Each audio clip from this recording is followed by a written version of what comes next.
Lila and Marcus had been searching for the perfect home for months before they stumbled upon the charming house on Elm Street. The neighborhood was quiet, and the house itself had everything they were looking for. As soon as they moved in, they met their next-door neighbor, Mr. Smith. Mr. Smith was an older man, always dressed in suits and ties, and he seemed friendly enough.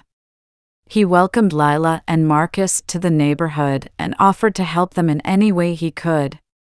However, as time went on, Lila and Marcus started to notice some odd things about Mr. Smith.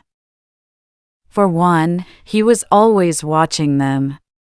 Whenever they were outside, he would be on his porch or peeking out his window.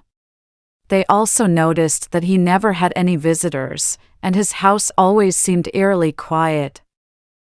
One night, Lila woke up to use the bathroom and noticed that the bathroom window was open.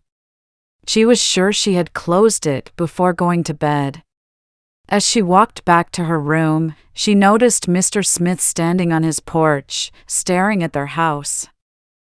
The next day, Lila and Marcus decided to confront Mr. Smith about his strange behavior. As they approached his house, they could hear faint whispers coming from inside. They knocked on the door, but no one answered. They tried to look through the windows, but they were all covered with thick curtains. As they were about to leave, they heard a loud thud coming from inside the house. Lila and Marcus quickly called the police, who arrived at the scene to find Mr. Smith's lifeless body on the floor.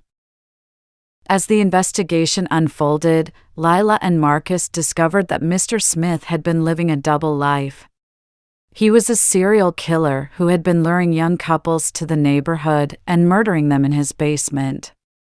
His house had been soundproofed, which explained why they never heard any noise coming from inside. Lila and Marcus were lucky to have discovered the truth before it was too late, but the experience had left them scarred for life. They could never look at their charming neighborhood the same way again, knowing that evil had been living right next door. Nina and her 3 friends, Jenna, Ryan, and Chris, decided to explore the abandoned asylum on the outskirts of town. It was said that the asylum was closed down in the 1970s after reports of cruel experiments being conducted on patients. The group found the entrance to the asylum through a hole in the fence, and they entered the building. As they wandered through the dark hallways, they heard strange noises and saw flickering lights.